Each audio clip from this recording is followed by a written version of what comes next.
something I wish to make very clear is I am not using any leaks in this. I'm only using public information that have been said for the past year. So no leaks, no none of that. I am not getting banned. If you use leaks or basically spread around any leaks, you will get banned. So yeah. Anyways, on with the show. Zombie King.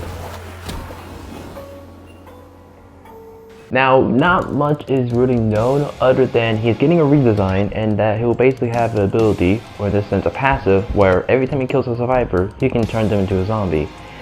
But note the difference is, unlike 1X's zombies where he has, well, they're just random NPCs, with Zombie King is a bit more unique where you, the player, just becomes zombie and you only have one ability, which is punch, to basically, in order to get to fight the other survivors. So imagine it's similar to Piggy's Infection game mode, if you actually played Piggy. Now, even though there is a full concept of his moveset that is on the wiki, I am not sure if that like a leak of his concept or was that officially released to the public. So just in case, I am not reading that, just in case if it's an actual leak. So yeah, on to the next killer, Charlatan. Now compared to Zombie King, we actually know a bit more information about her. And yes, the image on screen is her official model, and yes, that is a female. And before we continue, fun fact, currently, she is the only female character on the killer's roster. So yeah, anyways, back on to moveset. She'll have a baseball bat as her M1, and she'll also be able to have a rocket launcher as one of her abilities. And also she originates from the old Roblox game Epic Minigames. But also the Forsaken team had revealed that they are planning on hiding the majority of her moveset until a later date, where they plan on only revealing most of her moveset a little bit more closer to her release date. Remember that one Tenna skin that was made for Cool Kid but ended up not becoming a skin for Cool Kid? Well, that is because they ended up deciding to change their mind on that and decided that Tenna will work better as a Charlatan skin. So yeah, do as you wish for that information. Guess 1458. They are a star glitcher and also apparently an undead soldier. That is pretty much it. I am not joking. We know nothing about guess 1457. We genuinely know little to nothing about them. We only know that they are a star glitcher, and apparently according to one person, they are a undead soldier, apparently. That's it. We don't even know the character's gender. They could be female like Charlatan for all we know. So yeah, I got nothing for guess 1458 and 1457 I mean. So yeah, I got pretty much nothing for 1457. We know near to nothing about them. Not even a design. And for people who is wondering what is a star glitcher, back in the day of Roblox, a star glitcher is a hacking script that was used as, in the name, hacks. But eventually Roblox did something that got rid of them and made them completely useless. So yeah, that is what a star glitcher is. Phosphorus. In terms of abilities, we know that Phosphorus will have a burrow ability. What exactly this ability will do, we are not sure yet. All we can do is speculate. And also, his design is based off of a dying memory card, which is why he looks like that. The symbol on his hat does show up on multiple characters in the game, notably Azure. And apparently according to one person, but this is a bit old information so this could have changed or be scrapped, is apparently Phosphorus is supposedly the right-hand man to the Spectre. But then again, that information is very old and could definitely be scrapped by the time I'm saying this. But what makes sense, since he is apparently one of the Spectre's agents, and he's probably the guy who most likely is the one who recruited Nosferatu, one of the current killers on the roster in-game. But do hear some additional information about Phosphorus. He's in his early 40s, and he weighs 12,000 pounds. So, yeah. Moving on. Draco Bloxer. Draco Bloxer is based off the old Roblox game Built to Survive Draco Bloxers, and also he is a wingless dragon. Yes, this you see on screen is his current design, and yes, he is a dragon, but so far it doesn't seem like he's going to be that massive. because of the whole king situation that happened. The Scrap Killer King I'm referring to, for people who don't know. Well, the maps, if he was giant, the maps he wouldn't fit. Okay, yeah, you already know what I mean by that. So, yeah, other than that, we know nothing. Quite literally nothing, which is what we're about to find out even more about the next two. The Map and the Decay. Here's other models. One is based off of Tom from Bloxburg, the other one is based off the Olympus Man from the Lumber Tycoon game, and that is it. We know nothing. Moving on. Cool Killer. Okay, so here's the wild part about Cool Killer. Officially revealed by one dev on the Forsaken team, he has been finished for not a few months, not a few weeks, but he has been finished for a whole year. Meaning that we could have had Cool Killer in the game a lot more sooner. Now, you also may ask, but wait, Delphius, why isn't he in the game yet? And that is very simple. He's apparently too ugly. I'm not joking. Apparently one of the reasons, if I can remember correctly, was he was a little too ugly and outdated. Because, fun fact, Forsaken in 2024, and Forsaken here in the current year of 2026. And also they decided that he should get a redesign to fit the current Forsaken style.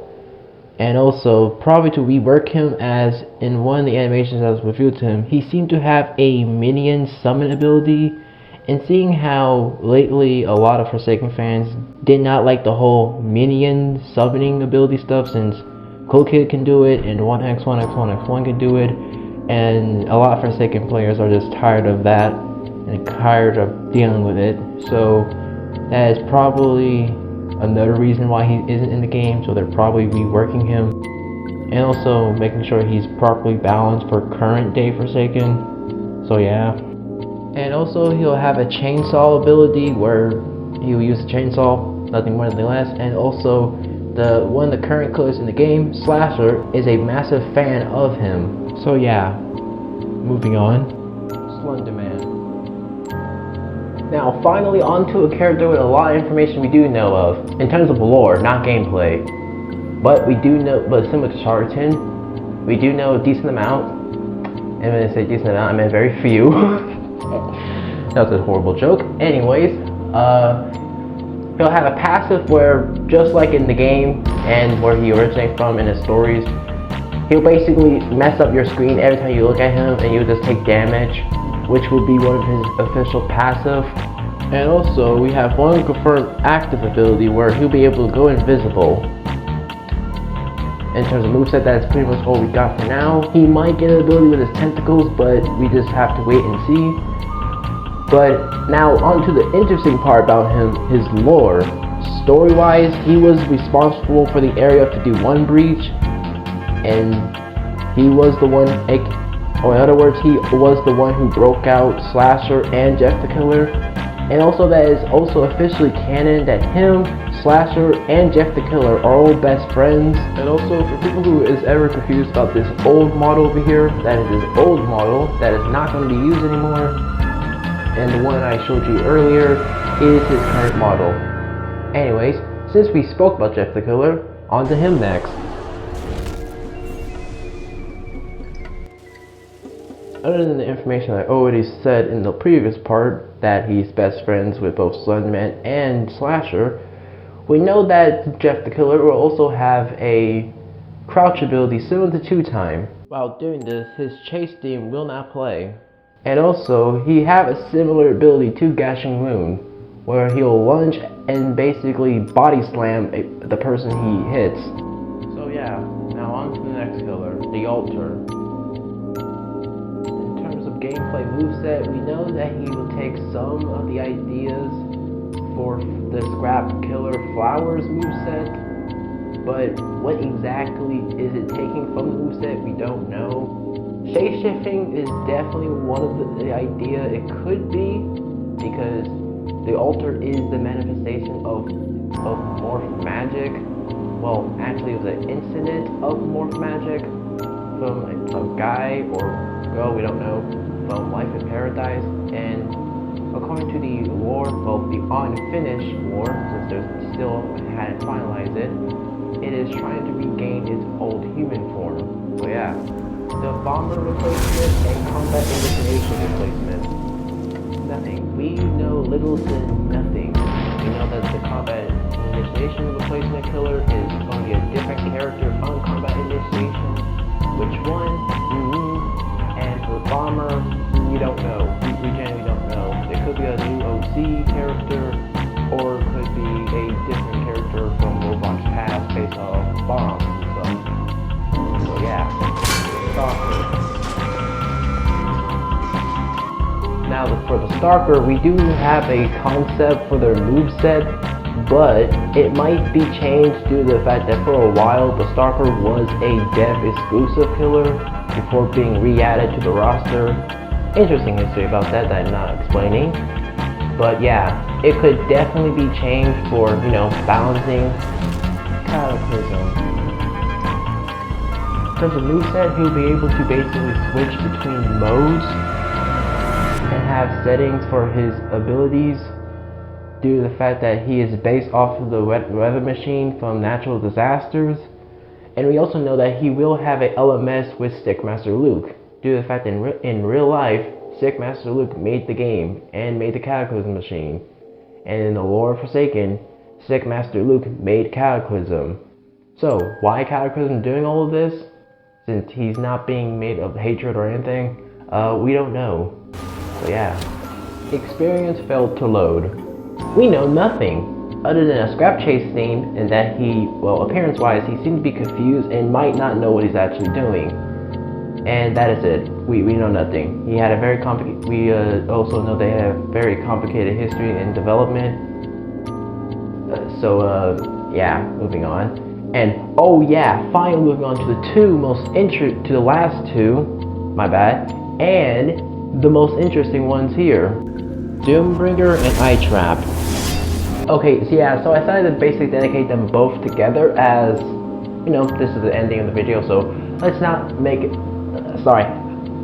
So yeah, let's make it interesting. Starting with Doombringer, lore-wise, he was one of the admins and thought that the other admins weren't doing enough to help Robloxia, which, seeing what happened to John Doe and the others, yeah, I don't blame him. And also, he was friends with both Zaleski, Bilderman, and Dusakar, and potentially Quackler and Stickmaster Luke as well, but we don't know that for sure. But then again, they all were admins, so they would most likely know each other.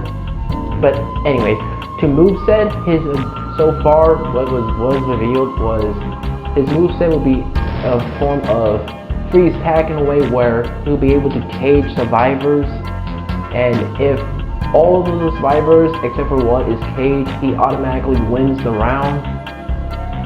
And he'll be able to use a chain ability similar to Scorpion's kunai, where he'll be able to drag his enemy to him. That was what I seen in the concept art at least. But it also, something I wish to also note is, one of the dev team had released a forum about him asking people what they would want in his moveset. And one of the things that was seen was a Doomslayer type style. So do keep in note that in the future, he might have some form. His gameplay might change a bit more to the caging and also a Doomslayer aspect. But this is not guaranteed. It is just, that last part about the Doomslayer stuff is not guaranteed, and it only is an idea from that public forum, as there was also other ideas that people asked for, like him coming with a new survivor, him being able to do this and that as well. Now, Eye Trap, here's an interesting fella. Lore-wise, he was the fake best friend to Chance. In the old lore, he was the one who killed Chance and got him sent to Forsaken. In the current, new, updated lore, we don't know. So yeah, that part of him killing Chance is scrapped. So as of right now, we have no idea how Chance ended up in Forsaken. We don't know if Eye Trap still kills him in the new lore, but seeing how the old one was scrapped, that is most likely no longer the case. And other bits of lore, the only reason he was pretending to be Chance's best friend was because he wanted to free his best friends Elenate and Kellenate I hope I said that name correctly, from the Badlands after they got sent there from the admins. And also we know that he wields the Dark Heart, and also had canonically met Mafioso. And that is it, lore-wise. That is in the updated current lore. Moveset-wise, we know nothing. Absolutely nothing about his moveset, other than that he will most likely have a Dark Heart as his main weapon, so he'll probably be able to do something with it, and also he'll have an elemental chance. But here's something I also note. There also has been recently a community, not dev team, let me clear, a community discussion about iTrap even being a killer, because recently, well not recently, this was kind of a bit ago, a lot of people have pointed out how, why is iTrap even a killer instead of a survivor? Because a lot of people also point out how it should have been Elnate instead of iTrap, because of the fact that it was Elnate, not iTrap, who started May Madness, and who was also responsible. And some people also point out that it was Elnate who invited iTrap and Kellanate to join in that chaos. And when people end up looking through the lore, they end up realizing, hey, why is he even a killer at all? And a lot of people are thinking, and a lot of people are agreeing that he should be a survivor instead of a killer, which, seeing after looking down all their points and lore-wise, that actually makes a lot of sense, because really think about it. Hey, post-editing Delphius here, after rereading this footage, listening to the footage, I ended up realizing, hey, my point wasn't that great. So here's something I ended up just remembering, and here's my better point. iTrap doesn't make sense as a killer due to the fact that motivation-wise, why is he a killer? Like, there's a reason for everything. Noli's doing it for his entertainment, Cool Kid think it's a game, 1X is doing it out of hatred, and John Doe's being controlled, Nosferatu is doing it because it's part of his job now. But iTrap, lore-wise, there's no reason for him to be a killer. And people have pointed out that it would make a lot more sense, lore-wise, make him a survivor, since it would be pretty funny to have it where you imagine you got killed, or whatever happened to chance in this new version of the lore, which we still have to wait and see. And now you're trapped with the same person who put you there. And imagine your iTrap where you got your best friend, well not your best friend since I'm lying, got him trapped there, and now you're trapped on the same team with him, and you have to constantly work with him every single round, and have to constantly face your best friend, Elnate, in a round of death every single time, because lore-wise, there isn't much motivation for iTrap to be a killer. I mean, he busted his friends out of the Badlands, and other than that, there's literally no other reason. And also, I'm gonna stop talking now, because this video took way too long, and I'm running out of breath, so yeah. This has been Delphius, and I'm signing out.